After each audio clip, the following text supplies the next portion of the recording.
Hello, everybody. I am fortunate today to have with us Dr. Arjun Pai. The meeting and the talk that was supposed to happen for a good 3 weeks now. And this is living That's proof right. to me, yeah, that like eclipse energy is not just on the day of the eclipse. It's like a buildup on either side, and it's just, whew. But That's here we very are. true. Very true. Yeah. Welcome. Finally. Yeah. Thank you. Thank you very much, Michael. I know we have had so many times you wanted to do this over 3 weeks. Once it was not, I couldn't do it. And then another time you couldn't do it. And then that happened. And finally we said, let's have to do this. So I'm very glad to be here. It's an honor to be on your channel. Oh, it's always a pleasure to talk to you. It's like it's sharing of information and just what you have to bring to the table on the nakshatras is so exceptionally vast, right? That, yeah. I know it's very strange, Michael, because I don't practice Jyotish professionally. I tell most of my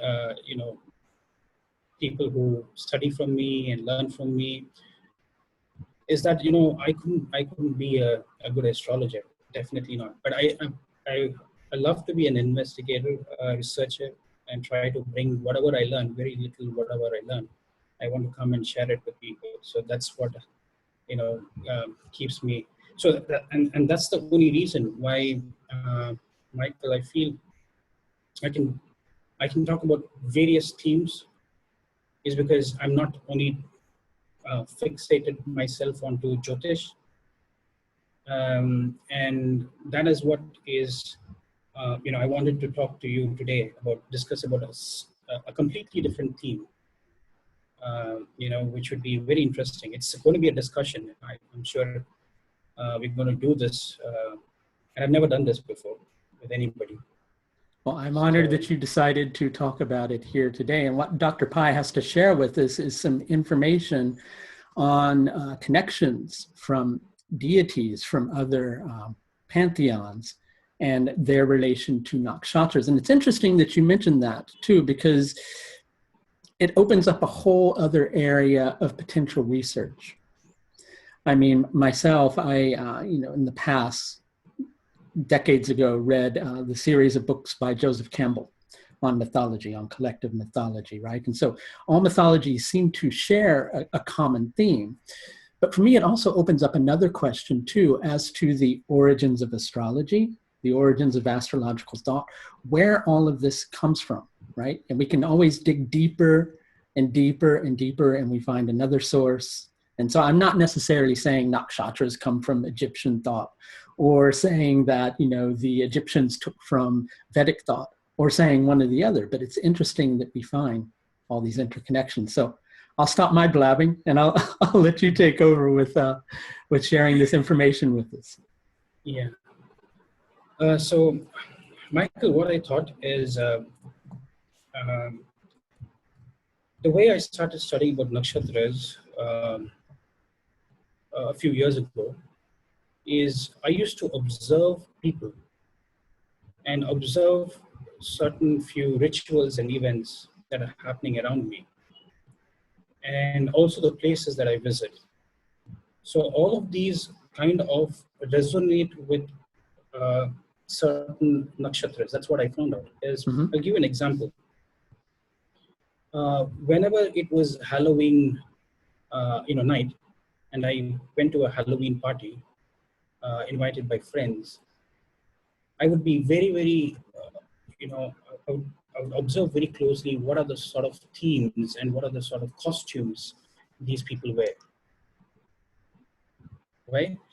And, this happened when I was in Edinburgh, then I was in, in London. So wherever I went to these theme parties, you don't have many Halloween parties here in India. Right. Whenever I was there in United Kingdom for about 9 years, I used to go to these Halloween parties and I used to observe.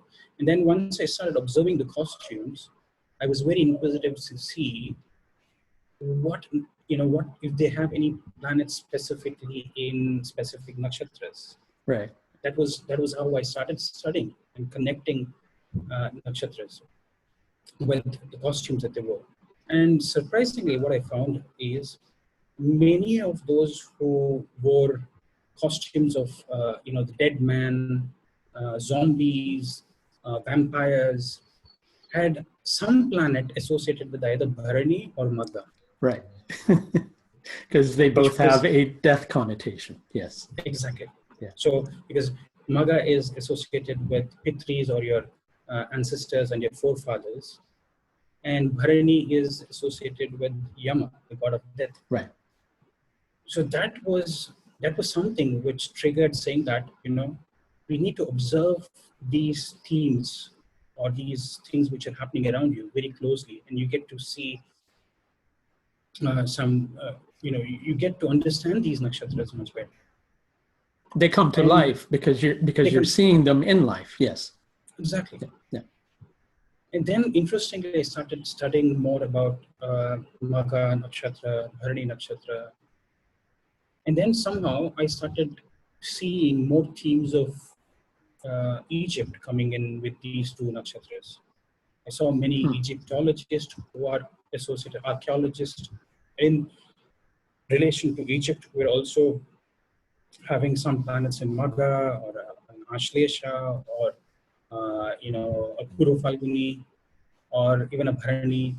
Bharani and Magga, I've seen that most of them would have some. And then I started studying nakshatras with a different theme, and this is what an exercise that I did last week, just to see how we can use our mind to connect with different places and connect with different nakshatras. And similarly, use the same concept to connect with, what I've seen is many psycho-emotional patterns that you see are very strongly connected to certain nakshatras, right? Because they get activated. I feel. Okay, this is my limited observation I've seen. Say, for example, you listen to an old melody or a song, instantly you go back to that time and you start reliving those moments. And then you want to go and check, what was that time and what nakshatras might have been activated in your chart. And by listening to the same music, you're again going back, even for the temporary moment, you're going back to that location or going back to that place, and you're trying to activate those energies, those sentiments, those emotions that you went through. Okay.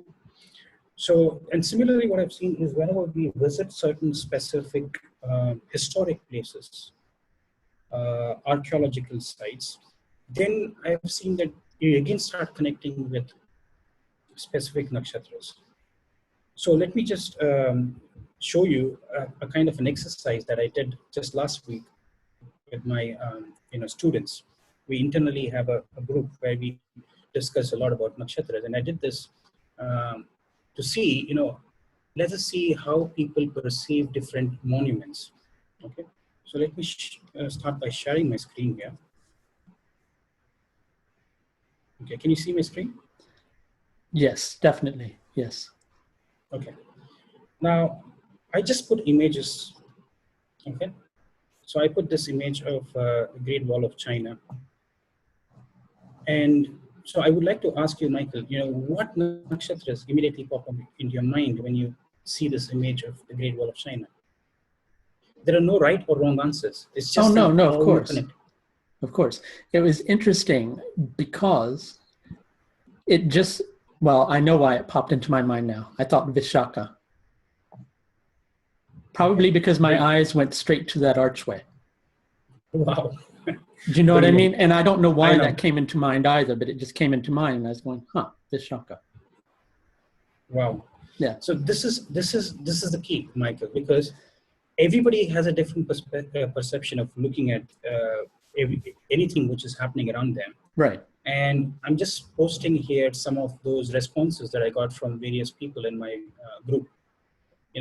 Some of them said Shatabisha, okay, because they say Shatabisha is like the circle. It's like the fence which goes around China. Right. It was built to protect invasion from the barbarians. So, and Shatabisha is Rahu. Barbarians were associated with Rahu. So somebody said or I can see Satabisha here. And somebody else said, I saw Satabisha in Mada. It's not one nakshatra. You can have multiple nakshatras in your mind as well. Right? So they saw Maga because built to protect the dynasty. Right. Yeah. Good one. Yeah. Right. Okay. Then another person said Shatabisha again, because it's a great wall. It was the old Silk Route. It was the trading path and immigrations and all of that. And somebody also said Pushyan and Revati, what they saw is because of the way it was protecting them. So there were many people observe things differently. Somebody said it's Phalguni because it's bridges and contracts. Right. Yeah. Another person said Ashlesha because it looks like a great big snake winding through the countryside. So there were various people talking, but you see the common theme, what many people had was they were saying Shatabisha. Yeah. Right? And even if they're not saying Shatabishak, that somebody else is saying a snake, which is, even though Ashlesha is not associated with Rahu, it does bring to mind the, yes. Exactly. Yeah. So it brings in the qualities of Ashlesha because whatever you're talking about, it brings in. So this way, when you start exercising your, your mind, you get to see nakshatras from a different light. And that's, there are no right and wrong answers, as I mentioned. Yeah. Everything is right. So it's how you perceive things. Now, this is another image that I posted. The Christ Redeemer. What do you see? Is there something that you're connecting instantly? Revati. Fantastic. Yeah. Beautiful. Yeah. Any other thing that comes to your mind? Pusha. Wow. Yeah. Great. These were some of the things. Anuradha. Obviously, somebody said Anuradha, open arms to embrace, to be beloved.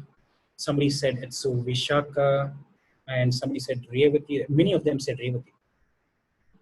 Okay, somebody said it was Vishaka because, somebody said Revati and Hasta because they saw the hands. Somebody said Purva Bhadrapada and Uttara Bhadrapada because there was a lightning which hit a bolt of lightning which hit that, and then they were thinking like it's the Bhadrapadas. So you have these, but many people very beautifully said Revati because it looks like the compassionate guide. Of course. Jesus, protecting. Yes. Protecting. Yeah. Anuradha, friend and a protector. Pushya, sacred order and religion. Right? Followed by Purvashara. So there were many people who were giving different, but everybody had the same thing. Revati was a very common thing because Jesus is a symbol of love. This one resonates more with Revati.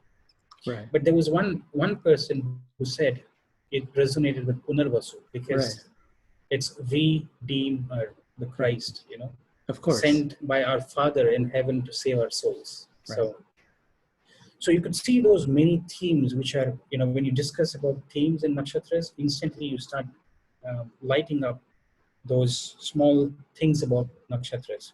Right. So let me do one more exercise. I showed them this picture of the beautiful Machu Picchu in Peru, So what comes to your mind, Michael? Immediately with this one, I got Maga. Fantastic. Because of how ancient the site is. Equally, in addition to that, I would go into Anuradha because of the Mitra connection. Uncovering things in the day that were covered over in the night. So this was something that had been, revealed. Yeah. Exactly. Yeah. So, there were some people who said they saw Mula Ashwini, because Mula is ruins, destruction. So they're seeing the ruins, the remains. Somebody said it is Machu means old person, Picchu means peak, so mother. The reference to Pitris, Right. And they also went a little bit back into history as well. They said population died because of smallpox. And they said smallpox is connected to Nairuti of Mula, the deity of Mula. Right. Okay. So there were various things, and instantly you see most commonly is Maga, Mula. Somebody said Chitra as well, various. But what is the key is what do you associate more when you talk about nakshatras, or when you see a picture, when you see and that got me interested into going deeper into understanding the symbologies, understanding mythologies of various different civilizations, is to get a greater understanding of what might be. So I had a few more, but if you just want to take a chance with this, Taj Mahal, what do you think? Well, again, the first thing that comes to mind with this one is Vishaka, but it's because of the arches. Arches. So I have this identity that goes there every time I see that. Let me see if I can see something else. Interestingly enough, and I don't know why it's coming there, but it is Shravana. Shravana, okay. Yes. Any particular reason? That's what I'm saying. I don't know why. It's coming into my mind for some reason. Yeah. So that should be a good reason, Yeah. Whatever it is, Michael. So there's no right and wrong answers. Of course. Yeah. When I saw this image and I was looking, I got Bharani in my mind because it's a tomb. Right. Right. And Bharani is ruled by Venus, and it was a monument for love. It was a tomb for Shah Jahan to his beloved wife. So, and then Chitra, a magnificent piece of art. So obviously there is no right and wrong answers. Can I ask you a question? In terms of the history of the Taj Mahal, do you know anything about a secret? Yes, there was a secret. The secret there you go. was that's the Shravana connection. That's the Shravana. Right. Yes. The secret was, Michael, it was believed that all the people who had worked on building this, the masons who had actually created them, all of their hands were actually chopped off. Did you know about that? No. Yeah, the emperor got all their hands chopped off because he didn't want them to go and create another Taj Mahal. Wow. So, including the architect, everybody, the architect's eyes were peeled off, and then all the people who actually built Taj Mahal, it is believed that their hands were chopped off. Wow. That was a great secret, which is untold. So there is blood on your hands. Yes. When you see this monument. Yeah. So I very, very well can see the connection even with Shravana and Vishaka, what you're mentioning. Yeah. Vishaka is Mishra. You have both Indra and Agni. Right. Element coming in. Yes. This is the last one before we can go to the real lesson. What we want to teach. What comes to your mind? Statue of Liberty.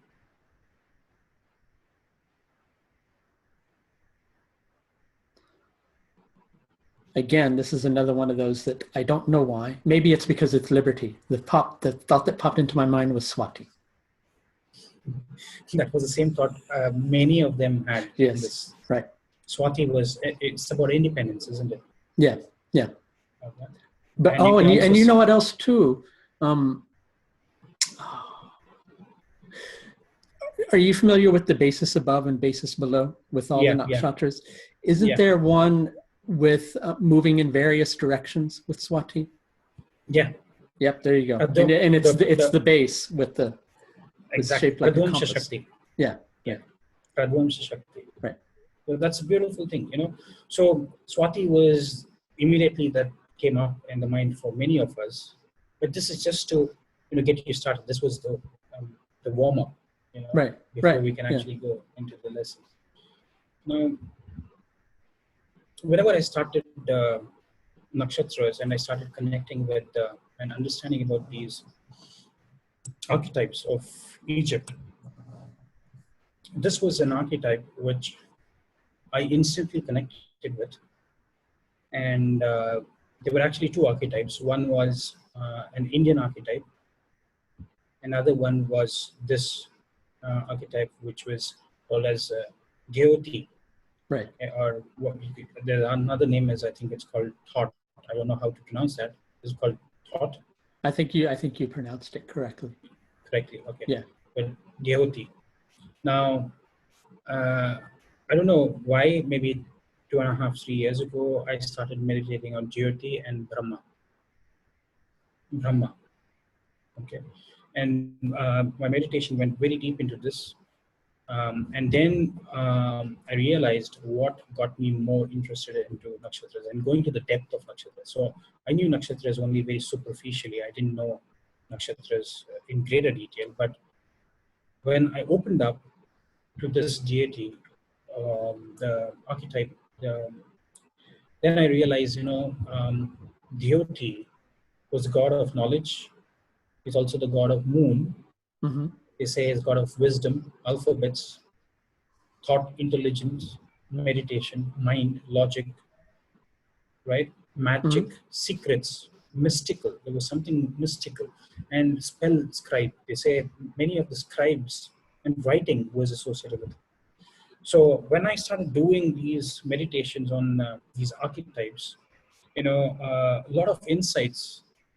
I started getting a lot of insights, and I started connecting very well with mythology, connecting them with nakshatras, attributes, all those things. And that's when the learning became even more greater. So what I found out from my work is when I started meditating on Brahma and this archetype called Dyehuty or Prajapati or Dyehuty, they started it started activating this combination of Rohini and Mrigashira. Right? And that's where a lot of, because see, Rohini is ruled by moon, and Mrigashira, the deity is Soma, which is moon again. The planetary ruler of Rohini is moon, right? You see Mrigashira. So I was somehow, right. Yes. So that's why I had a strong belief that I was activating my moon somewhere, the moon energy. And that's where my interest from all other forms of Jyotish started moving into nakshatras. This is something that I had not told anybody. That's why this is exclusively for Michael Reed and his viewers. Is when you start connecting with these two deities, you start going very deep into understanding nakshatras. Yes. Because see, every form of astrology is connected to some planet. See, for example, if you're doing Gemini, then your Ketu has to be strong, or you need to strengthen your Ketu. Right. If you're going into Nadis and you're going into Bhrigu, then your Venus has to be extremely strong. If you're doing Parashar, then your Jupiter has to be extremely strong. But if you have to do lunar astrology, obviously your moon has to be extremely strong, or yes. You have to activate your moon. And activation of moon can start with activating certain deities or archetypes that you see, right? Because if you look at Brahma, they say he's the creator of the 4 Vedas, the ultimate metaphysical reality, and he is called as the cosmic soul in Advaita philosophy. So that's where I saw the connection with Vedic coming into my research. And then I saw this thing about the strong connection with Egypt coming in my research. But at that time, you were not really, were you beginning to put together the 2 reasons why? Yeah, I know you mentioned you felt like your moon was getting activated, so there was some sort of, yeah.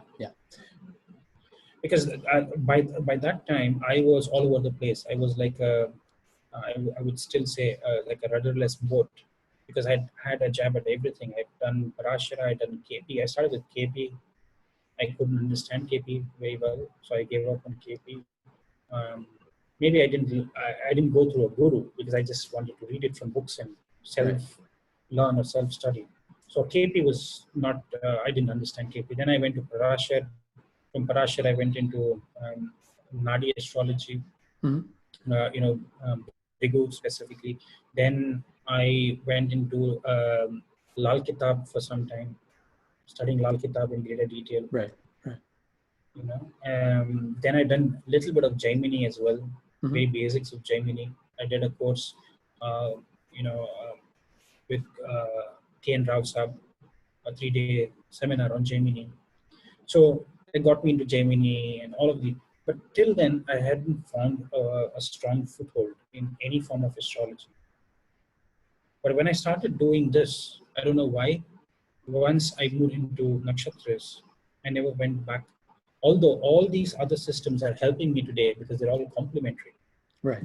They all complement beautifully this system of lunar astrology. Right? Most definitely. So, I mean, you're bringing up a thought that I kind of want to touch on. And yeah, lunar astrology, much along the lines of what I feel like you're kind of intimating at, it's not something that, I don't want to say it's not as natural, but it's a bit difficult to latch onto. Much like what you're saying, unless you have a strong moon or something like that. Because what does the moon do? It waxes and wanes. So as soon as you are able to pick up on something being one particular manner in one moment, because the moon might be waxing, then it's decaying. And so then you begin to doubt. Exactly. Yeah. And so it's a very difficult subject to grab onto, the nakshatras. I found they kind of, much like what your experience is suggesting, they kind of grab onto you. Exactly. Yes. That's absolutely true, because it was not me, because I've tried doing nakshatras even before, but the real awakening happened 3 years ago. That's when I could really go, because I've read books on nakshatras, but I could not understand nakshatras beyond knowing the planetary rulership and how the applications. I didn't know how to go deeper into nakshatras. But once I started connecting with these two archetypes, that's when I started getting more insights. Right. So obviously, if it is not Brahma, you can also do, you can meditate on the moon. Right. But that is the essence, is if you want to do nakshatra-based education, your moon, you need to really go to. Right. Most definitely. Yes. Then what I saw is you can also activate your interest in nakshatras also by visiting certain places which are associated with these deities also.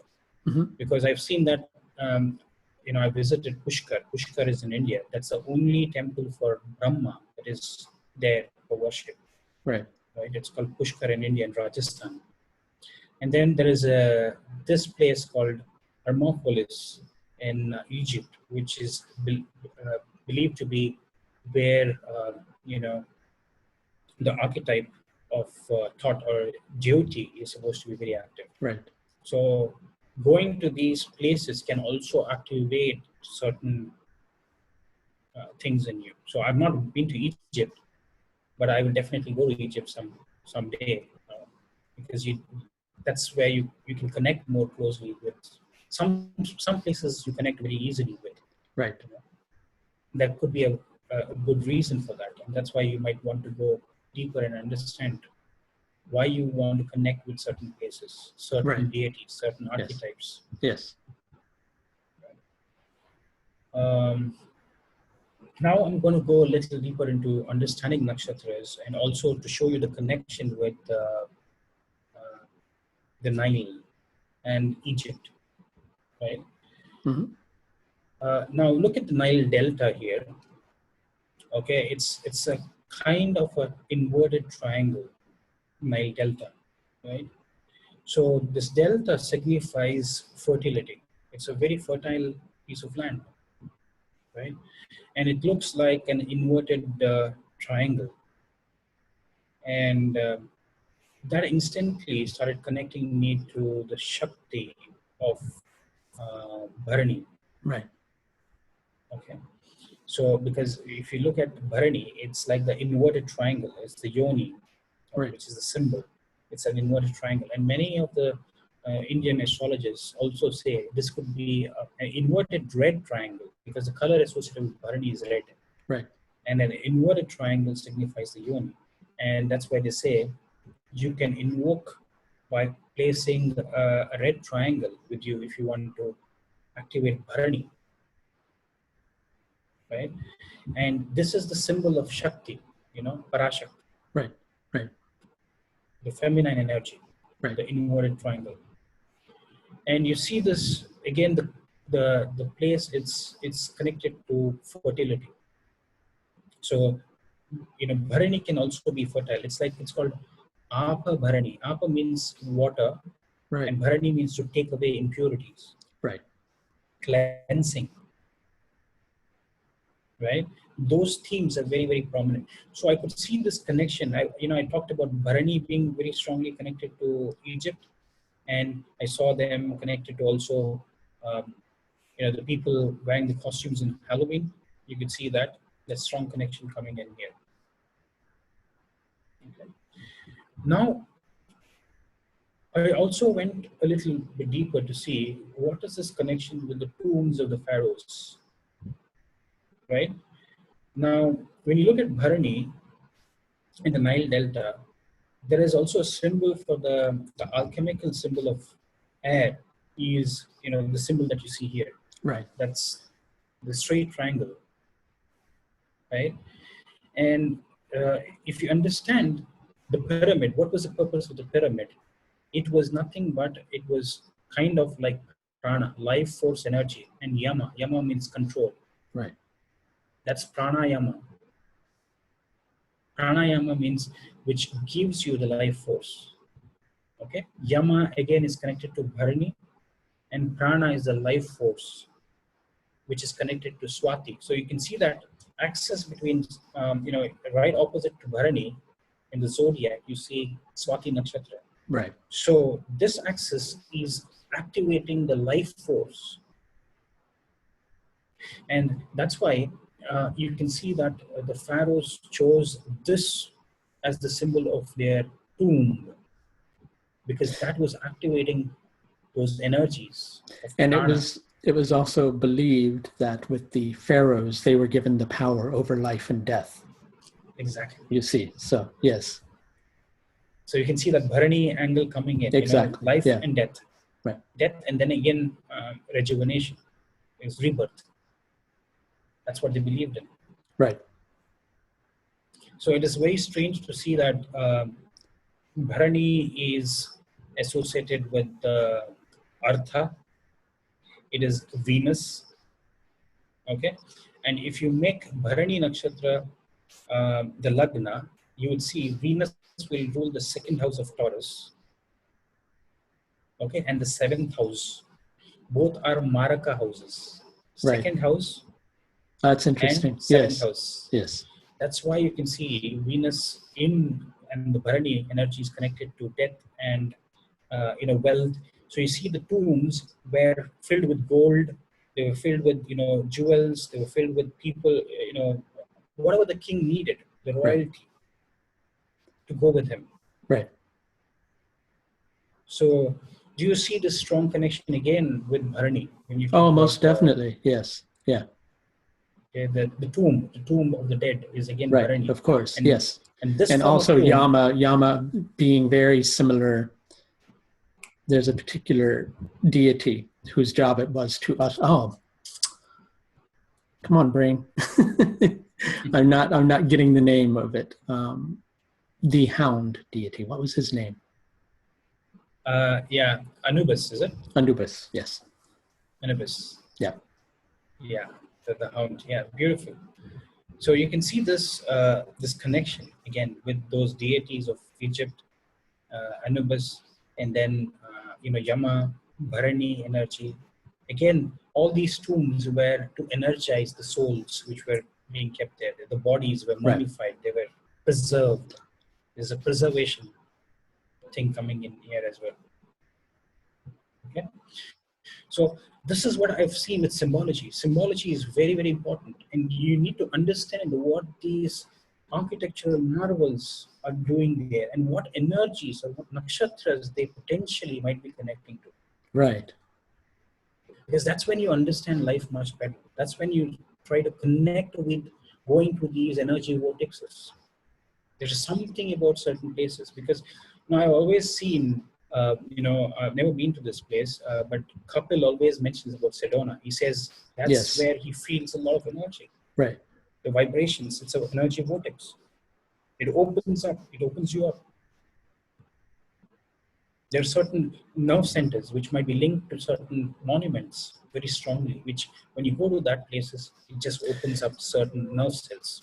I saw something years ago that was drawing a relevance to specific longitudinal positions that certain power sites occupied on the planet. I wish I could remember what it was, but they were saying they seem to be put on the planet at a specific, many of them seem to dot specific areas on the planet. Similar, Absolutely. longitudes and latitudes, yes. Very true. There are certain longitudes, for example, the 11-degree longitude is supposed to be, or rather not the longitude, I think the latitude, the 11-degree latitude from the equator is supposed to be a very, very, very powerful latitude, which was known even to the Vedic people as well as the Illuminati. Mm-hmm. You see many of the cities in the United States, they come along this latitude of 11 degrees from the equator.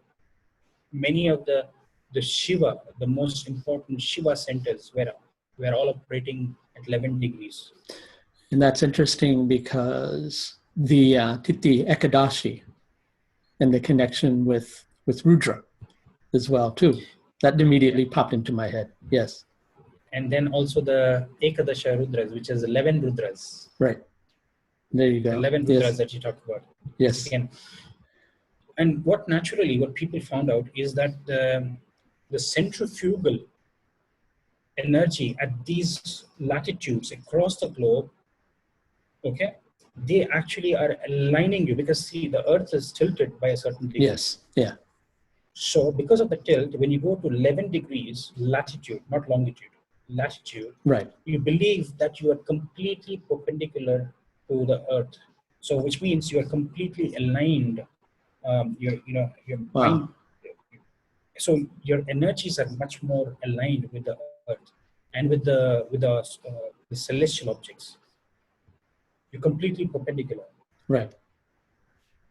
Right?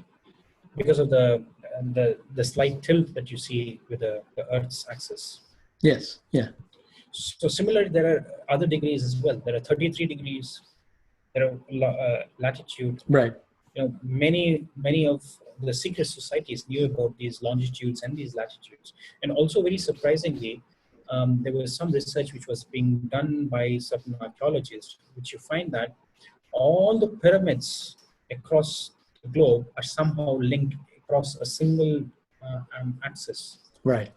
Single line. You have a single line. So you have pyramids in Mexico, you have pyramids in Latin America, you have pyramids in Egypt, then you have pyramids in China. Many people do not know about the Chinese I didn't pyramids. know about that, no. Because that, the Chinese government has hidden those.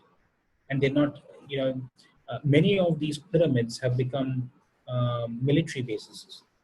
I've got a slide to tell you why they have become military bases, or they become places where nuclear reactors are operating, or nuclear warheads are being manufactured, or there is some nuclear activity going on at these places, wherever these pyramids are along the axis. And that would fit with prana on a certain level too, yes. Exactly. Even though it's being used for destruction, so then it begins to fit with pranayama even. Yes, exactly. On a more basal level, but yes. Yeah. You can see that. And I've seen that those energies of military bases and nuclear reactors are all aligned to Rahu Nakshatras, especially Ardra Shatabisha.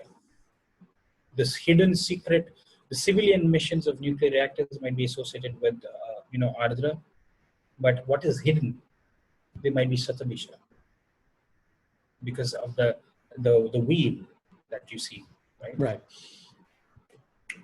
So basically, this is what I wanted to show you. So those energies, when you talk about, you see the energies of Shiva, which is the pyramids, which are standing straight, and then you see the energies of the delta, which is Shakti, right? These two combinations you see whenever you go to the Nile Delta and you go to Egypt. So these two, Shiva and Shakti energies, are very, very, because Shakti is a fertile water, the Nile river which flows, and Shiva is the pyramid. So that's why you see the pyramids it was believed, today you see the pyramids and you see the river Nile were very, very far away. But, historians and archaeologists believe that the river Nile was actually used to transport all those big boulders. We do not know what technology was used, Right. but they still believe that the Nile used to flow very close to these pyramids, but now they've gone about a few miles away. Right? If you go and look at dated back, they still believe that the Nile was flowing very close to these pyramids, Right. most of the pyramids. Now, there was another research that I did, and I presented this, is the Orion theory of pyramids of Giza. Is you see these three stars here, they are perfectly mapped to the three pyramids of Giza, which is, Right. you can see it here. They're called as Mintaka, Al-Rail, or Al-Mitak, Those are the three stars, they're perfect. So that got me wondering, you could see there was a pyramid here, but there was one pyramid which is missing here. You can see that this is perfectly aligned, but there was nothing here. So that got me wondering, what is that which is missing? Because if you look at all the ancient monuments, they all saw what is above, so below. As above, so below. Right. Sure. Yeah. So they were looking at the maps of these constellations to be implanted onto Earth, and they were using the energies of those stars and those constellations here on the Earth plane. So these two were the missing points where I couldn't see anything. Then I started doing a little bit of research on trying to map each of those cities which fall there with the Orion constellation, right? And surprisingly, what I found out is these 2 points, which is Betelgeuse and Rigel, they kind of,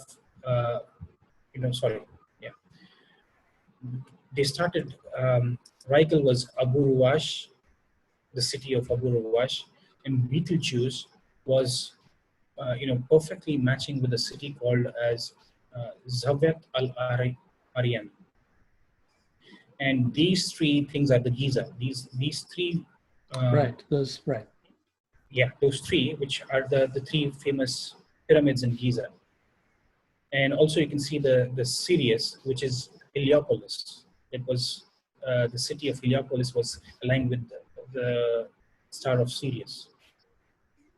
Okay, so I went to study more about this secret place called Zawiat al-Aryan, which is believed that there was a pyramid, which was a glorious step pyramid, and many of the Egyptologists believe that what you can see here today is only the remains of this giant pyramid, which was a layer pyramid, they called it. Right.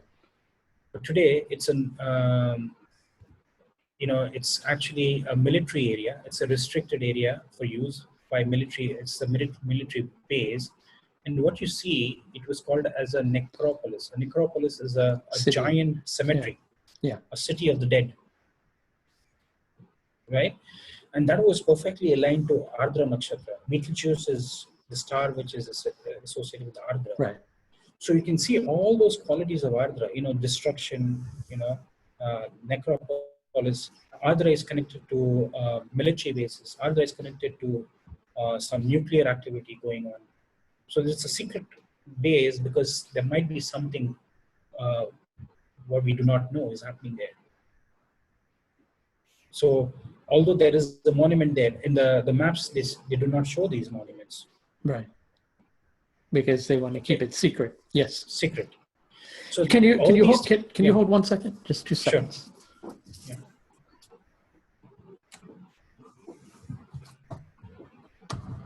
There we go. Sorry about that. No problem. So this is another way you can study, Michael, is trying to understand nakshatras and understanding how the ancients have mapped these to certain specific cities. You'd be surprised to see, how the cities in the United States were built. Many of them have, sacred geometries around them. There is, there's sacred nakshatras or sacred constellations which are associated with. It's astonishing to see that. It's a great area of research to see. And then maybe what you can see is those qualities of that nakshatra being seen in those cities. Do you understand what I'm trying Oh, to say? I completely understand, but the question that's beginning to germinate in my head as you say that, and see, oftentimes you say things and my brain is going like 100 miles a minute, right? Is whether that was a natural result of what is coded into us as humans, or whether it is a purposeful design by others, so to speak, if you follow. That's a million dollar question. Exactly. But I still believe it's not a common plan. It was planned by certain people and Right. certain civilizations and certain even That today. I completely believe. But when you bring it up with the U.S., then I'm beginning to go, yes. Now, I think the similarities that you see with those monuments, those places, see, there are certain times when you also realize that, okay, you have been working in one part of any country, and suddenly you go to another city, your fortunes suddenly change. You go to certain parts or certain places and you start living there, suddenly from riches, you start losing your wealth. Right. Right, of course. So there are certain energy vortexes or there are certain things which are, even a place can be assigned with or aligned with certain nakshatras. Did you know there is a particular relocation technique that is connected with a planet's declination? Okay. And so you try to find a common latitude on the planet where all of the declinations are as close to that particular latitude as possible, so that it brings all of your planets into harmony for you as an individual. Is it called astrocartography or something? This is something completely different. This is a technique I learned from Ernst Wilhelm. But basically, it doesn't matter if the declination of the planet is negative or positive. Right. You have to convert it to a digit that will fit in with longitude and latitude. I mean, that'll fit in with latitude. Sorry, not longitude. And then you just kind of take multiples. I'd have to really kind of teach the technique, but it's a really phenomenal technique, and it kind of functions off of that particular concept, which is the planets are kind of lining up at a particular latitude for you. So if you find the multiple where all of those are going to be as closely aligned with that particular latitude as possible, then you found a potential good city to live in. Yeah. And then you kind of add to that another technique, which is based upon the first name of the individual, right? And you figure out if the city that's aligned with that will actually take more from the individual than the individual will, take from the city. And so you try to match those two up and you've got a good city. But anyway, I digress, but it was something that you said about the latitude that kind of brought that up. Perfectly. Yeah. No, beautiful. I think that's another theme that I wanted to talk about in my next slide. Is I wanted to talk about Purva Phalguni. Okay, and I'll show you the connection of Purva Phalguni with another place that which came to my mind. So the Dyehuty of Purva Phalguni is called as Bhaga. Right. Okay. Bhaga is one of the 12 Adityas, or they are the Vedic solar deities. Okay. And Bhaga is a god of marital bliss, good fortune, and prosperity. Okay. And you see that the foundation above is female sexual partner, husband, male sexual partner. So it's the energy of the Shakti is to procreate, or union of polar opposites. Right. That's what you see. Right. That is the energy of Purva Phalguni. Now, whenever I went and studied about Purva Phalguni, this thing came to my mind is you're talking about union of polar opposites. Here you can see it's a merger of Shiva and Shakti. Right. Okay, and that's why one of the symbologies which is associated with this Shiva Shakti union, you can see, is it called the Star of David? Yes. Is this the Star? Yes. Yeah, it's the Star of David actually. Right. So that's Star of David is nothing but you see the red one is the Shakti, is a feminine energy. The blue one is Shiva that I showed you above, but it's their merger is what is called a Shiva Shakti union. So one of the symbologies which is associated with Purva Phalguni is a Shivaling. Right. A Shivaling is a union of Shiva and Parvati. Sure. Right. right? Now, what potential place could be connected with this? Because it's Bhaga. And then it took me to the mythology of Ramayana, where it is believed that there was a city on the top of the mountain where a sacred weapon, which is in the form of a chakra, like the Sudarshan chakra, was placed. Okay, that's what was written by Valmiki. Now, many of them go to see that it might have been Baghdad, which is today's Iraq, the capital of Iraq, which is Baghdad. Because if you see Baghdad, if you split it up, it sounds like Bhaga Data. Data means, Bhaga Data means it was the God himself gifted this place to humanity for prosperity. Data means the God. Okay, Bhaga means fortunes, which awakens the fortune. And if you go to the ancient city of Baghdad, on which, this was about 780, I think, before today's city of Baghdad was built on top of the ruins of this. It was believed to be circular, and the city was called as Chakravan, because chakra means it's like a circular shape. Right. Yes. So that's why we call him Bhagavan. We say, in India we say Bhagavan. Bhagavan means actually you're referring to Bhaga, to prosperity, who brings about bliss, fortunes. So there are certain places also you can start connecting with, knowing the history behind the mythology and looking at the deities and all of that and the Shakti. So this place Baghdad was supposed to be a center for learning. There was great libraries. It was fertility of the mind. I'm only laughing because I was kind of thinking the same thing in my head of union of opposites ties in with teaching and student gathering of information, which are very connected to Purva Phalguni. Yes. Absolutely.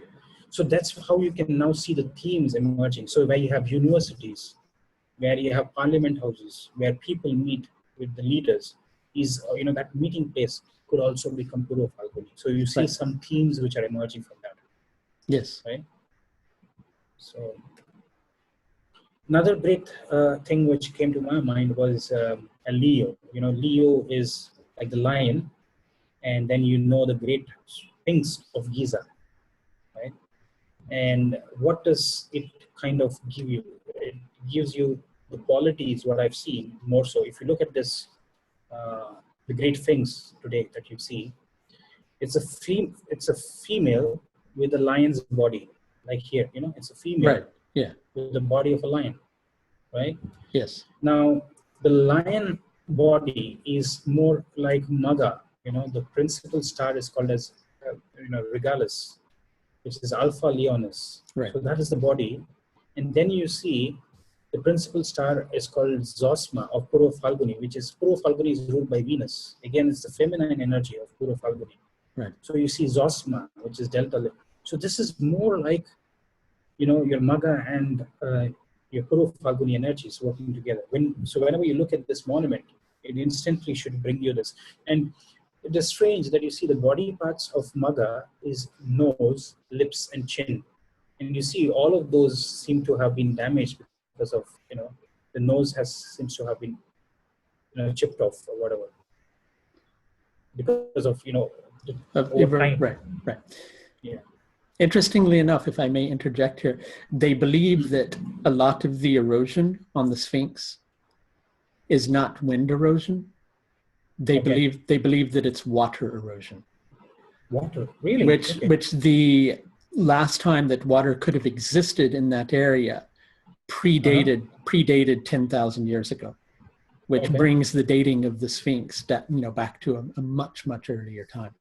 Yeah, exactly. Much older than that we can really think about. But also it's interesting and kind of fitting with the conversation that we're having. It's also believed that there may have been secret chambers underneath the Sphinx to another area, and that this was actually used as a chamber for initiating people into ancient Maga wisdom, Purva Phalguni. Fantastic. I yes. think this is something new for me, food for thought. Yes, and so it fits. It fits, yes. So sometimes you see this, and then you can start connecting, like what Michael you mentioned. Is a secret initiations were happening, Yes. like the from the ancients. So that's great. So then what I started looking at is also looking at the commonalities between some of the deities that you see. This is called as Sutek or Set or whatever we call it. They say Egyptian god of desert, storms, disorder, violence, and foreigners. Right? And in our archetype, you see a similar is a Rudra, the howling Hindu god of destructive storms and thunder. Right. So many a times you see the mythological stories of Egypt, of Osiris, and Seth, and all of these people. It gives you the theme of all these mythological stories across. When you learn more about Greek mythology, you learn about the Sumerians, the Egyptians, the Vedic. They all kind of have the same theme. The underlying theme is the same, but there would be some variations in the mythological stories. Mm-hmm. It is as though to say, Michael, I get a very strong feeling that our ancients were all very, very, very well connected. It was not as this, they were all like living like one unit. They might have been living in different parts. It's just like the Native Americans knew what was happening in different parts of the world then. Of course, yes. Yes, yes. And you see some of the legends, some of the mythology, some of the symbologies, some of the artifacts that they use has some connection to some parts in the globe. It's very strange because they have been completely isolated. Mm-hmm. There is I'm not sure if it's Sumerian or Babylonian story of a bull god who dies and 3 days later is resurrected. And what do you think they're talking about there? It's Christ. Well, it's also the moon. Okay. Because you see the moon it disappears, and so it's dead. And then when the moon is done becoming new, you get a small crescent. So that's horns of the bull. So So there's this theme, this primal myth, throughout the ages that, yes, it repeats. But yes, there's also the Christ connection with that too. Beautiful. Yeah. So another theme that I also seen, Michael, is how you can use mythology in understanding even astronomies. And this is what maybe our ancients wanted us to know. Is when I started looking at the planet Venus, okay, and I started studying about the astronomical phenomenon of, rather the astronomy of Venus, I found out that Venus was one of the only planets, I think there is another one, Uranus, which actually, orbits in the opposite direction. So if this is the axis, and these fingers are showing you the orbit in which so, all the other planets are rotating this way, Right. In the exactly. in the anti-clockwise, and Venus is rotating anti-clockwise. Right. And surprisingly, they call that Venus is connected to Guru Shukracharya in the Vedic mythology. They say Guru Shukracharya is connected to Venus. Right. And if you look at the mythology of Venus, it is said that Guru Shukracharya did a severe penance, hanging upside down with his feet above and inhaling fumes from the fire which was burning below. And that was his, intense penance that he did for many years, tapas, and because of which he was blessed by, Brahma to be, to become into a planet and to be the guru of the Daityas or the demons. Right. Okay. So that was one thing. You can see how Guru Shukracharya was hanging upside down. Were they trying to communicate to us that how they saw Venus actually rotating through this mythological story? Right. Another theme that I saw with the same mythology is they say Guru Shukracharya had the secret vidya of Sanjeevani, Brit Sanjeevani Vidya, which means to revive the dead, to make them alive again. Yes. Okay. And then you see how the Mayans actually perceived it, how the Vedic actually perceived it is, if you see the astronomical part of Venus, it is for 249 days or 48 days, it is called the morning star. You can see it in the morning. Right. And you can, and then for about 8 days, it just disappears, which means it goes behind the sun and becomes combust. Sure. Right. Right. And then after 8 days, again for 249 days, it is called the evening star. You start seeing it in where when the sun is setting in the west. The morning star you see, it's called the morning star because when the sun rises, you can see it in the sky. Right. Right. So it was as though Venus was alive, dead, and resurrected. So that was the same thing that they said is Venus has the capacity to revive or to give life to the dead. Right. It's because that's how the ancients saw that. Saw what had happening. Yes. Yes. So it was more of an astronomical phenomenon, which people have mastered very beautifully with mythological stories. Most definitely. Yes. Yes. Right. So it's surprising to see that if you understand mythology, if you understand symbology, then you will understand these archetypes which are strongly connected. And across the world, we do not know much about Chinese astrology, but Chinese astrology was also very advanced. The Arabic astrology was far advanced in lunar. They knew more. Most of the stars are still named after, they have Arabic names. Of course, yes. Yeah. Think of Arab as a desert. So what would you do in the night? You look at the stars. No rain. You look at the stars. Yes, exactly. And that's why their understanding of the lunar astrology was far superior. But most of that knowledge has disappeared now.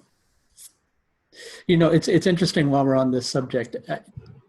People have always, wondered and questioned with places like Stonehenge, how did they know how to set up this monument so that it would, be aligned with things cosmically? And sure, it's a very wonderful, magical thing too, but what people tend to miss is they weren't really in a rush. They could lay one stone, then several generations later, second stone, it isn't a rush, and we have gotten as a race, we've become so far strayed, many of us, from that particular natural connection, which mirrors becoming disconnected from our soul, which mirrors, the procession of the world ages, so to speak. And so then we've got to, grow back the reconnection to that. It's very, very strange, Michael, because what you said is absolutely right. We are completely straying away. And now with Saturn coming back into Mula, is drawing us to these ancient civilizations, to these ancient things about lunar astrology, these stars. It's drawing us back. And it's quite strange with so much of advancement today, none of the people can really replicate another pyramid of Giza. No. It's physically impossible. Yes. Nobody could do it. Even with the biggest cranes that you can get, nobody knows how these were transported there. Nobody knows how they were stacked up so beautifully. No, nobody can do that. So don't you think those civilizations were far advanced than us? Of course, yes. And we've kind of we think we're so advanced with the technology and everything like that, but yeah. So, and that's why, Michael, I want to bring to my last slide here. Wonderful. This is my last slide, is again showing you that it's very important for you to connect with these ancient civilizations and to understand the greater secrets, because we do not know, because this is a slide where it's showing you another beautiful deity, or the Egyptian pantheon deity called Sekhmet. And Sekhmet is the goddess of fire, war, and dance, and also the goddess of healing. And she's very similar to Durga here in the Indian, which is the invincible one. Durga is invincible. Right. Yes. Right. So you can see this. There is a lot of common themes that are playing, and you see some of the mythological stories also map very well. So whether you're whether you're trying to connect with Sekhmet or Durga, you can combine Sekhmet and Durga and, meditate on them. You will see suddenly things start opening up for you. Most definitely, yes. Right? So even maybe there might be other deities you want to connect to, which are secret deities from other civilizations. But my entire presentation today was in trying to show that there is a very strong connection between all civilizations, and you can study nakshatras and understand greater secrets of life by also learning about the Romans, the Sumerians, the Egyptians. Don't restrict your research to only saying Vedic. Of There are course, other great yes. civilizations where the greater, themes and secrets that you can learn from understanding. So that Most is definitely, and you'll find common themes too across all the cultures, and that's the really wonderful thing, which really on a certain level does really show the universality. Absolutely. Behind it all, And so I think that, when you were talking about Native Americans knew what was happening across the globe, people were much more universally connected, much more connected to intuition. We've kind of lost that. And just like a child will grow to a certain age, like about the age of 8, and the pineal gland will atrophy, right? We've kind of atrophied along those lines. It's called calcification of your pineal gland. When you're born, your pineal gland is very active. Yeah. But over a period of time, because of the activities that you do and the products that we use, like for example, toothpaste, they say, of course, the sodium, what is it? Sodium bicarbonate or whatever. Fluoride. Yes. Fluoride, that's right. Sodium fluoride is very, very harmful for calcification of your pineal gland. Right. Because once the calcification happens of your pineal gland, that's when your intuitive powers are restricted. Yes. So having natural products, foods, organic material, rather than going for processed food. Processed food is going to take your pineal gland, get you calcified. Right. And decalcification is what is necessary today. Most definitely. To connect back. Most definitely. Dr. Pai, I wanted to thank you for coming on today. Yeah. I wish we had a little more time, but can you stay connected after we stop the recording for a second? Yeah. Sure. Yeah. Okay. So thanks everybody for watching today. Thank you, Dr. Pai. And if you want to continue on with this discussion, we can continue it at a further time too. Yeah. Sure. Okay. Wonderful. Thank Love you very to have much. you back on. All right. Take care, everybody.